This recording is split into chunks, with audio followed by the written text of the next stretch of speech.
Hello and welcome to the MS for Mama podcast. I'm your host, Abby Halberstadt, happy wife, mama to 10, Bible-believing Christian. And today's episode is for anyone who loves to learn and talk about birth. I have a certified birth doula on the podcast today to talk about a Christian approach to childbirth of any kind, whether it's hospital or home birth or birth center or whatever your heart desires and whatever the Lord orchestrates to work out for you. And I think it's going to be really informative and really helpful and interesting for you guys. Before I dive into that, I want to highlight our podcast sponsor, Voetberg Music Academy. You know, the Voetberg way is different than traditional lessons because they allow you access to your instructor 24/7, and you can choose your lessons and you can work at your own pace. And it is such a great way to stay engaged with music lessons in guitar, mandolin, ukulele, fiddle, or piano. You can also share lessons between siblings for as little as $30 a month when you use my code MSForMama20 for 20% off each month that you're enrolled. Not only can you take commuting to lessons off of your plate, but you can also have your students motivated to learn with physical badges that are mailed to their door as prizes for their achievements in their lessons, which kids absolutely love. Who doesn't like getting happy mail? So check out VoetbergMusicAcademy.com and use the code MSForMama20 at checkout to get 20% off each month you're enrolled. And I also want to mention Summit Ministries. I just have a little bit more time to tell you about them before their early bird discount disappears on March 31st. They do have a few in-person spots left for their summer apologetics camps, and you can grab them with the code MAMA26 for up to $500 off at summit.org/mama. We absolutely love Summit, and we think you will too. Hey friends, I have a wonderful resource for you on the show today. Dannette McGrew is a birth doula and childbirth educator who is here on the show to talk about all things childbirth, either conventional or crunchy and everywhere in between. And I love that her perspective is to honor God regardless of the circumstances of your birth and to bring it back to scripture, which is always the goal. Dannette, thanks for being on the show. Yes, thank you for having me. So tell us a little bit about how you came to be a birth doula and why this is something that you're passionate about. Sure. So I grew up on a little farm community in a tiny little town. I had no idea that midwives still existed. I thought they were from the 1800s. And so when I, grew up and moved out of my little town, I met my husband at the time, and then we got married. And this was all on the West Coast. We ended up moving to Oklahoma shortly after we were married. And I got pregnant with my daughter just a couple years after COVID. And so I was kind of, I think a lot of us during that time started kind of just questioning the norms of medical care and like, hey, is this really the direction I want to go? And just, I think a lot of us kind of went down that path just of thinking twice before we just did the same thing that everybody else was doing. And personally, I had also come from a background working in EMS. And so I was an EMT for 5 years. Part of it was full-time and part of it was just on a volunteer department. And so I had a lot of experience in the medical world. And when I got pregnant, I was imagining myself giving birth in a hospital. And I was like, this is not my place of comfort. This is not where I would go to do something. And, in my mind, I'm thinking, I'm healthy. Why would I, hospitals are for sick people and hurt people. Why would I go there? And so I just started looking into, other alternatives and found this whole world of, midwives and doulas and natural birth. And I had no idea any of it existed. And so I had my first daughter in a freestanding birth center with midwives, and it was a great experience, but I felt like I was just like completely along for the ride. I was not in control at all. I was like, did not leave it feeling, empowered or like superwoman or any of that. I was just kind of just shocked by the whole thing. And then quickly got pregnant again. And with my second, I was like, man, I would like to do this a little bit differently. And I'm seeing all of these, the birth stories that you see online are extremely peaceful and, everybody's calm and in control. And it all looks like amazing, And I was just like, man, why didn't I have that? Why don't I feel like I've accomplished something amazing? Why aren't I proud of what I did? And so I really, in between my two pregnancies, I kind of wrestled with how to think about birth, and especially as a Christian, because, I was offered all of the hypnobirthing, even the Christian hypnobirthing, and a lot of it just felt uncomfortable for me as a Christian. I was like, I don't know if I should be doing that. And so In between there, I also encountered a biblical doula program. And I thought, this would be a great way for me to combine my experience with the medical world because I love all things medicine, even though I don't practice as an EMT anymore.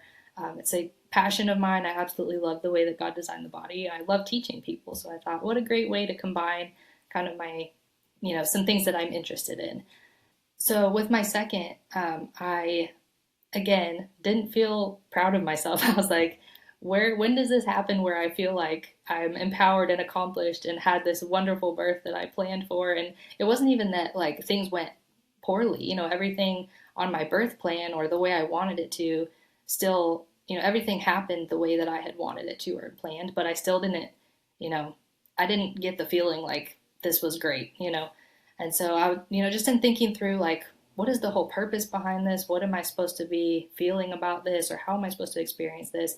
I started looking a lot more into a biblical view on birth because there's a lot of, Christian birth programs out there. And I even looked into a lot of those and I saw a lot of them on my feed on Instagram, people claiming to be Christians and teaching, the promise of pain-free birth to all believers. Or, if you're a Christian, you just do the Christian hypnobirthing and that's fine for Christians. And so there's just so many, it's like, it's not even like there's two ditches you can fall into. There's so many different ways you can fall off.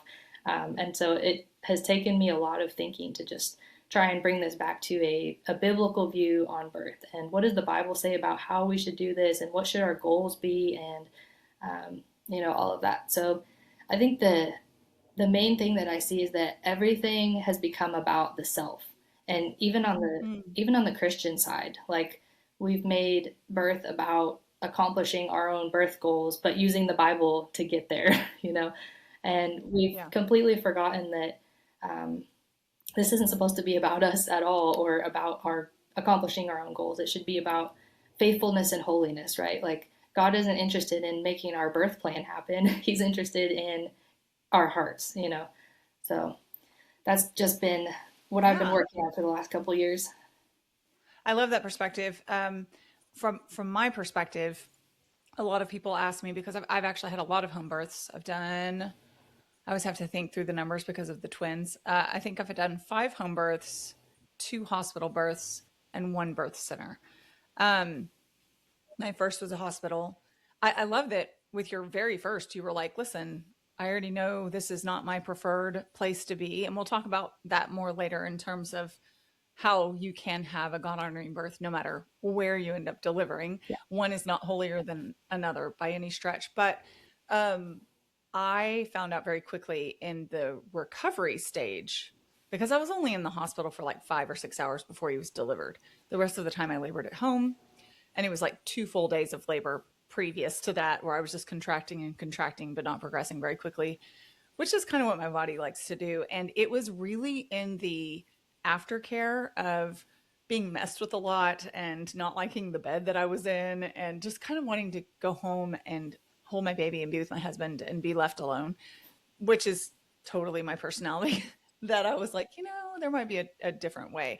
So I find it so interesting because I have a friend who has 12, has had all of hers in the hospital, loves the hospital because she's like, it's a mini vacation. They bring you food. They, take the baby for you if you need a nap. And I'm like, hypothetically, that sounds perfect. And I should want that. And I just don't prefer it. And that's because God has made all of us unique and with different personalities and different preferences that can still be honoring to him. But what I hear you saying is that sometimes some of our preferences aren't glorifying God. And I want to back up, and because I think you did a good job of pointing to the root of it, that it's self rather than honoring God.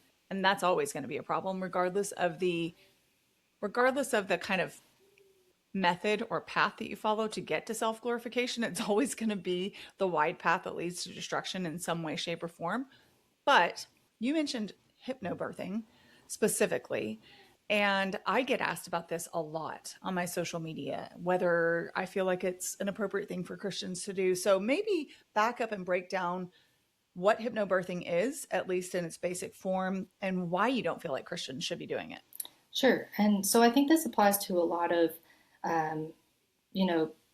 maybe alternative wellness things, that we get offered.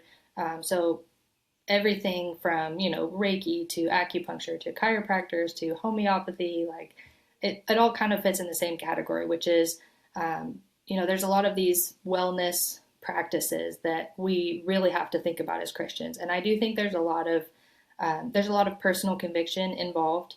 And then there's some other ones that are very obviously ones that no Christian should be touching. So I think there's room for a lot of discussion and thought around this. Personally, from what I have researched into hypnobirthing, it seems like it is primarily a spiritual practice, and it does derive at least some of its power or some of its effectiveness from a spiritual source. And I don't believe that spiritual source is from God.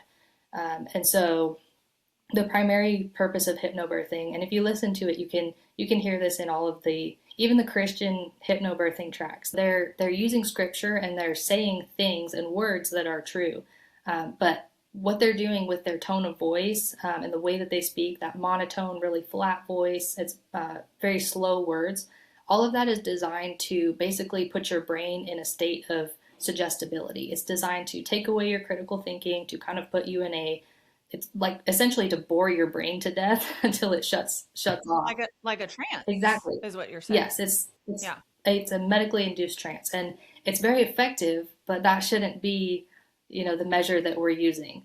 And so just to clarify, the point of the trance is to help you with pain. Is that the reason for it? Yes. So the purpose is to put you in a state of suggestibility, and then you reframe the sensations that you're feeling so instead of pain, they talk about pressure or waves or surges. So they use different terminology, right. And it's essentially like mindset work, right? But again, you have to put your brain into a state of suggestibility so your brain is on board and believing these things. And so there's a whole slew of, things we could talk about with critical thinking and being Christians, and we should not allow others to be in that much control of our minds, and then, right. Yeah. So, and then there's a whole other element that I've also heard stories from people who have been really involved in this and have experienced real spiritual attack and like demonic stuff. So there's a track coach. I can't remember. He was at a Christian university, or was it track, or I don't remember. He was a college coach, and he heard about the power of hypnosis for improving athletes' ability. And so he got his whole team on board with this, and the entire team was experiencing like nightmares, sleep paralysis, demonic dreams, all of this stuff. And he shut it down immediately and was like, there's something going on here. We need to stop this immediately. And so I've heard enough experiences from people like that who have said, this is not just a physical practice. There is spiritual elements here, and we should be really, really careful. Okay.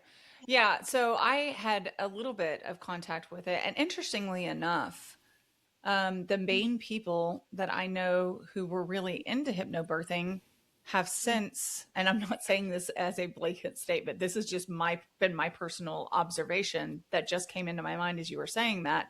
The 2 or 3 people that I know that were very into hypnobirthing and this idea of kind of the way they were presenting it was like you were saying at the beginning, empowerment, kind of self-fulfillment, that the goal of the birth was to feel very,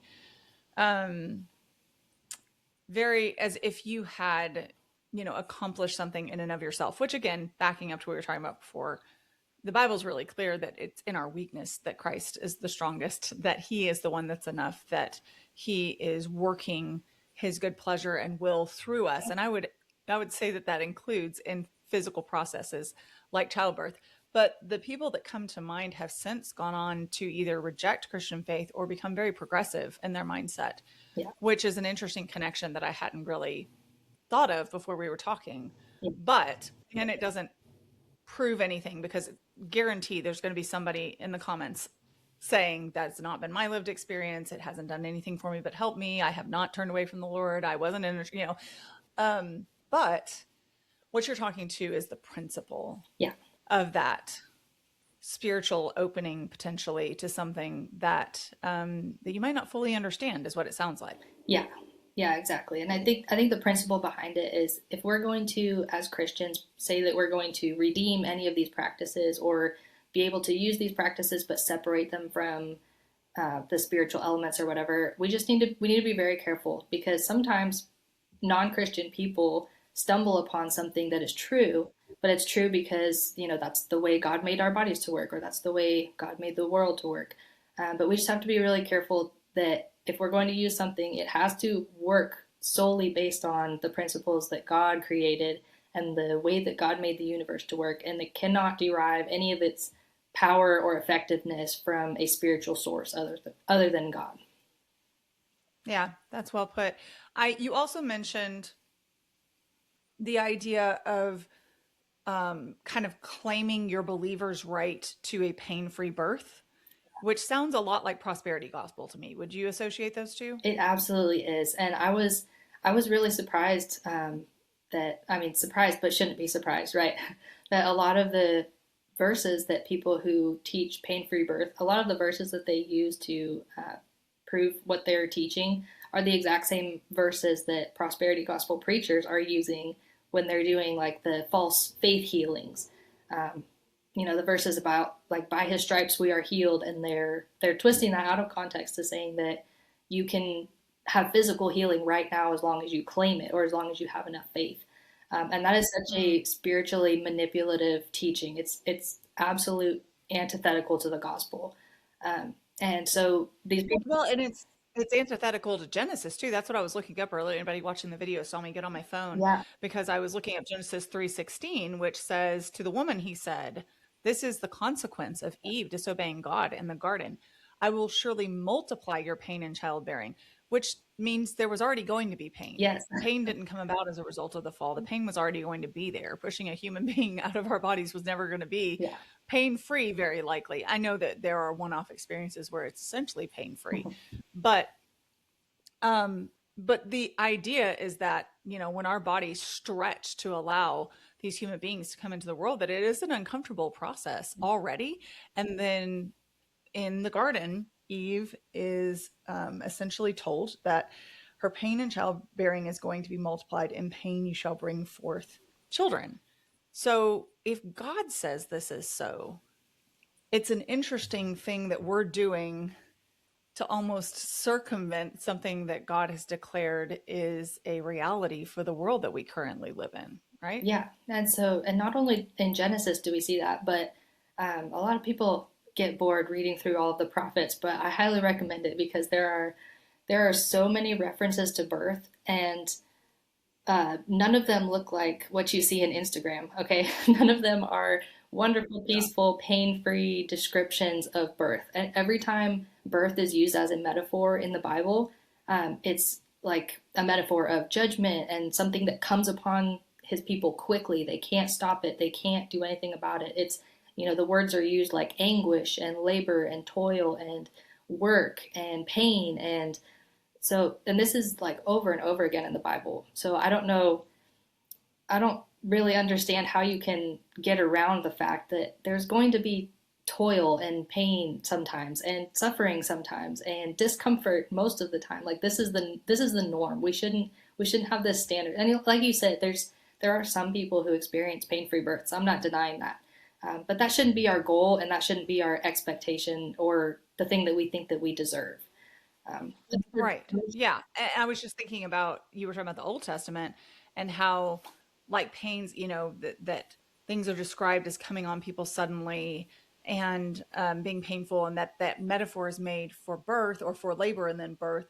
And then I think about what Jesus says in John 16:21, when a woman is giving birth, she has sorrow because her hour has come. And we might think, well, wait a minute, why wouldn't we have joy because we finally get to meet this baby? But he's talking about the sorrow of having to go through the struggle yeah, of birth. And it says, but when she has delivered her baby, she no longer remembers the anguish. That's the word it uses, is anguish, yeah, for joy that a human being has been born into the world.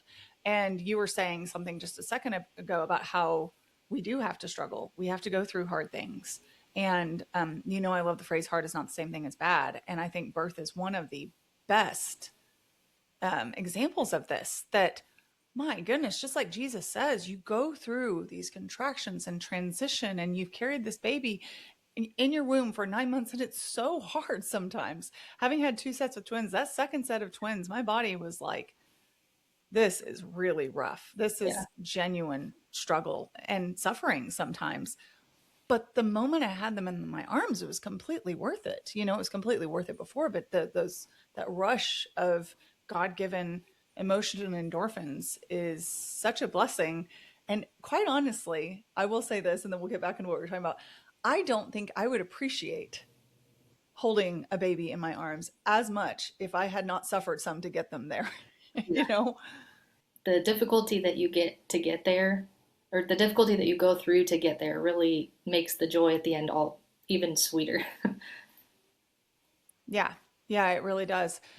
So when you see kind of the direction that a lot of natural birthing sources are going toward, whether it's prosperity gospel esque kind of lies where people are getting entrapped in this idea that they're owed a pain-free birth or that they're owed prosperity if they just believe hard enough, or whether it's the idea of sliding, like you said, the other ditch of sliding into opening doors spiritually to something that you don't want to associate with. Do you feel like the natural birthing community in general that you've encountered is God glorifying? Or have you seen kind of some other aspects that are concerning to you? Honestly, I've been really disappointed because even all of the Christian sources that I've found, almost all of them either incorporate some element of Ina May Gaskin's teaching. And I don't know if you're familiar with her, but just really quick, she was kind of a natural birthing guru from the 70s. But she had a completely secular worldview, devoid of God. She looked at the animals essentially and was like, none of the animals seem to have any difficulty or pain giving birth. So why should we? Like, what are we doing wrong? And so that was her standard, was we should be birthing just like the animals. But we know that we Mm. are created in the image of God. We're not just like the animals. And that shouldn't be our goal or our standard. And so um, most midwives, even the Christian ones, are pulling some sort of beliefs from Ina May Gaskin or other people that are teaching from a worldview that's completely devoid of God. Either that, or like you said, on the other side, they're pulling from sources like Jackie Mize that teaches supernatural, pain-free birth by faith and that kind of thing. And again, it all comes down to, like, are they teaching that the self is the source, that the self is the goal, that your own empowerment and fulfillment is the goal? Or are they looking and teaching you that God is the source and that, glorifying Him is the goal, being faithful is the goal? And there's a lot of different methods you can take to get that. But, this is kind of a critique I have of, like, wellness culture in general, because, it started out with such good intentions, which is that we want to steward our bodies and take care of them and, do that in the best way possible so that we can be there for our kids, so that we can do activities that will glorify God, so that we can create more fruit that's going to glorify God. But it's so easy to slip into the trap of, like, wellness just for wellness's sake, or, thinking that we deserve to have a completely healthy, pain-free existence here on earth. And that's just not, it's not what the Bible teaches. And it's setting ourselves up for a lifetime of disappointment. Yeah, I think to clarify something, there are going to be some moms listening that want to honor God and they want to align with scripture. And they're listening to us and they're thinking, wait, okay, so I have an upcoming birth and I wasn't going to hypnobirth and I didn't think that I was owed a pain-free birth, but I was going to kind of do some of these things to make the experience more comfortable. Am I not supposed to do any of those things? I mean, you're a birth doula. I'm sure, have some interventions that you do for your clients to help make their experience more manageable. You were talking about with your first birth, you didn't feel like you were enjoying it at all. So do you feel like it's all or nothing? Because there's a version of this that could turn into birth asceticism, Right. where it's like, Yeah. let's make this the most extreme, stark, let's let's go find a hut in freezing temperatures to deliver in so that we're the Yeah. godliest, and I don't think you're saying that at all. Yeah, not at all. Definitely.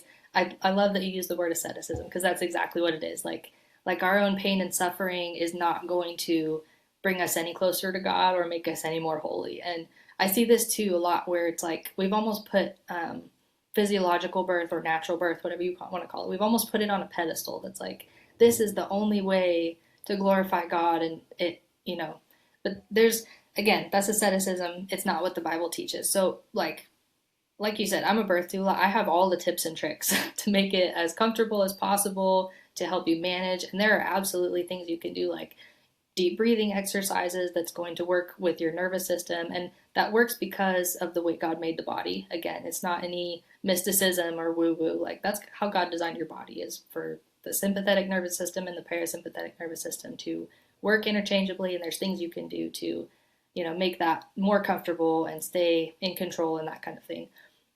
Again, I think it's more about your goals in it. So are you doing everything you can to escape pain? Are you doing everything you can to get out of the discomfort and run from it at every turn? Are you making all your decisions based on fear of what will happen or what might happen? Or are you saying, okay, this is going to be some hard work. Let's get the tools we need to do the work well, and to do it for the glory of God. And I think one of the real good questions that you can ask yourself is, how would I feel if none of it worked? Or how would I feel if everything goes the exact opposite of my birth plan?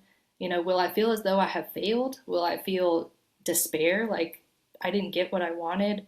And that can be a real good clue as to where your ultimate hope is and where your ultimate satisfaction is. Because, if everything else gets taken away from you, if even your own body and your health is taken away from you, do you still have the Lord? And is that where your hope really lies? Yeah, that is so good. I loved that you said we are gathering tools to tackle this with excellence or something similar to that.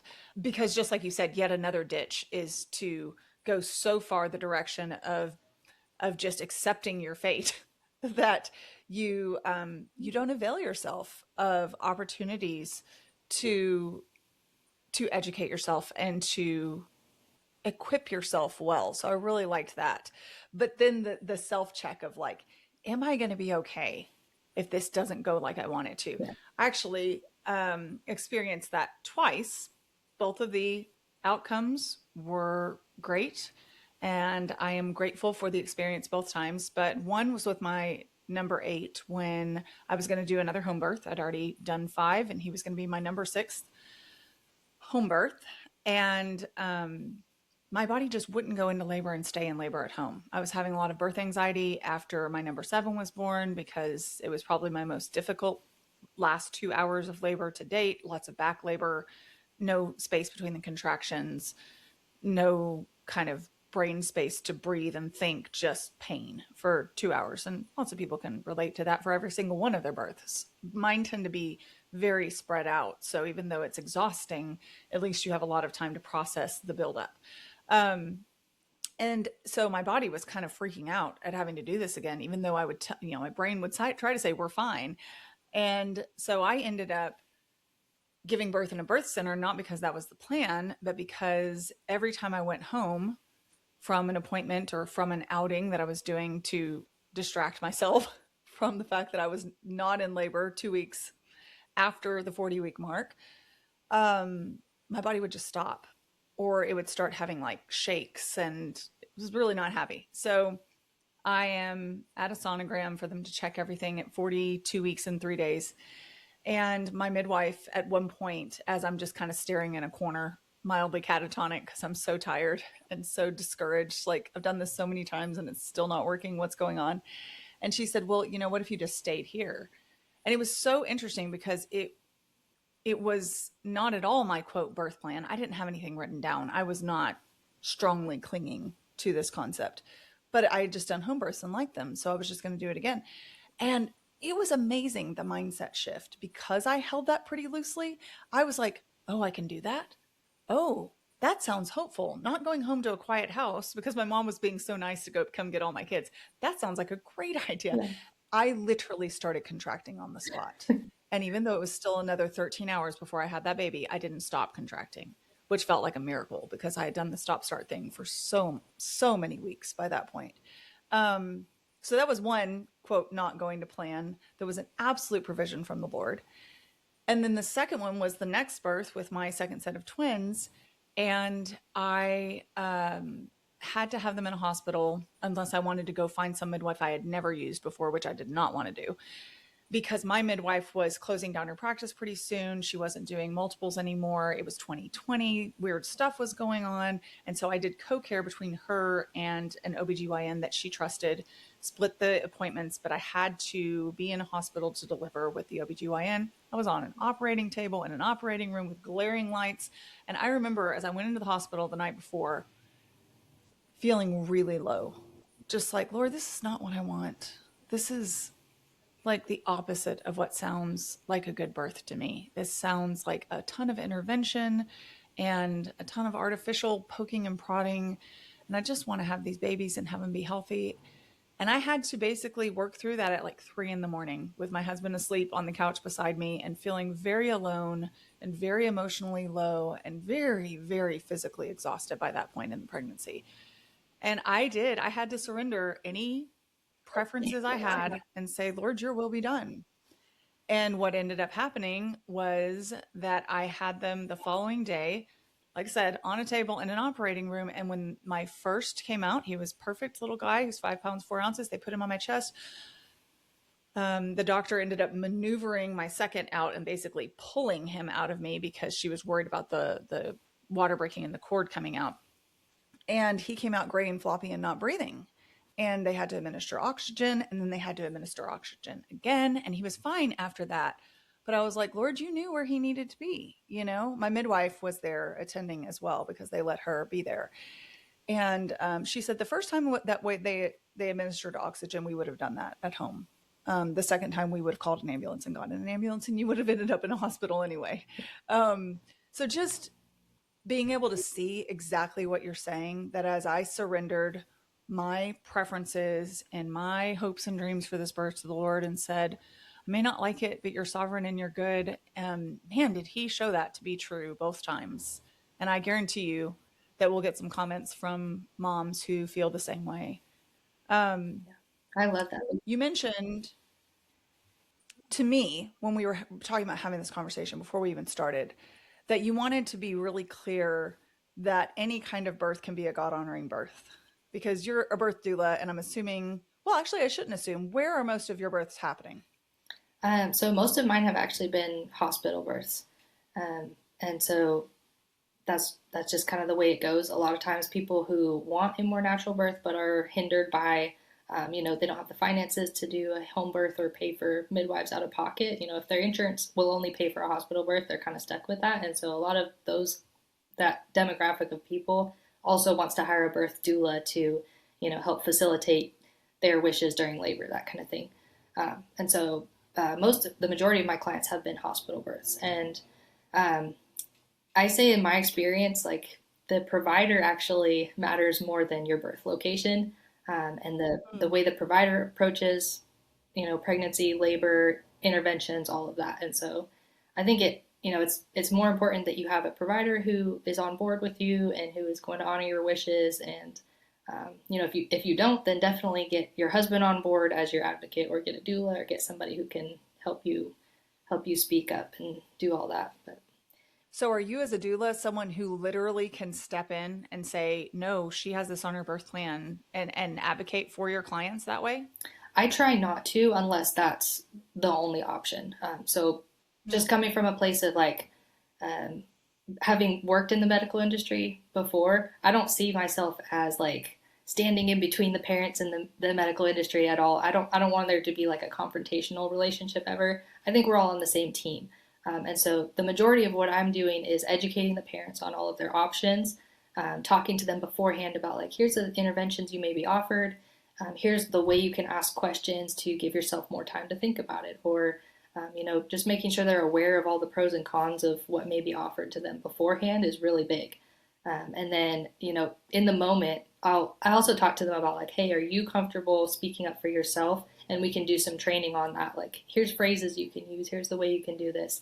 And if they're not, or if in the moment they're like staring at me and like, what do I do at the moment? I usually try to say something like, hey, can they have a few minutes to think about it and discuss? Or, hey, you had mentioned that this is what you wanted. Do you still feel that way? Or do you want to change your mind? Or, So I try to just phrase things as questions and, just kind of take the pressure off of the moment. And so the parents can have that opportunity to speak up for themselves, because it's always better coming from the patient and the parents themselves.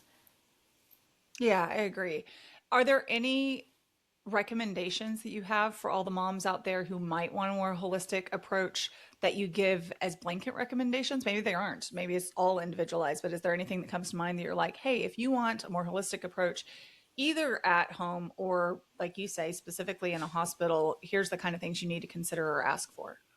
Yeah, I think it really just comes from talking to your provider a lot and bringing things up and saying, "Hey, what's your standard protocol for approaching this?" Or do a lot of open-ended questions and just allow them to talk, and you'll get a really good feel for how they approach things. And if they say things like, "All of my patients do this," or "I recommend this for everybody across the board," that kind of starts to that would at least be a yellow flag for me, because I think that care should be really individualized, and it should be based on giving the patient all of the information and then allowing them to decide what they want. So I think that's an important tool, is you can just ask a lot of open-ended questions and get to know your provider and how they approach interventions and standard care and all of that. That's great. So you're talking about basically giving them the tools they need to have truly informed consent. Exactly. Informed consent is, a lot of people think it's just the paper that you sign when you arrive at the hospital, and it's not. To have true informed consent, you have to be aware of all of the pros and cons of what you're being offered, and there has to be the option to say no. If there's no option to say no, it's not informed consent, it's coercion, which is not legal. And so if your provider is not allowing you to say no to something, you can stand your ground. You can ask for, and even if you're by yourself and you don't have a doula or an advocate present, you can ask for the patient advocate at the hospital, or ask for the charge nurse and get another opinion, get another set of ears in there. So you just have to, it really comes from a place of understanding that God gave this child to you to be the parent and the steward of. So as Christians, we can't just do whatever we're told and say, well, they're in charge. Like, no, we're answerable to God for the care of our children. And so we have to take that really seriously, and not out of a place of fear, but just like, be curious, ask questions, ask, is this really the best thing for me? And if it's not, then don't do it. Just, use your critical thinking, use the best of your ability to care for the child that God has given you.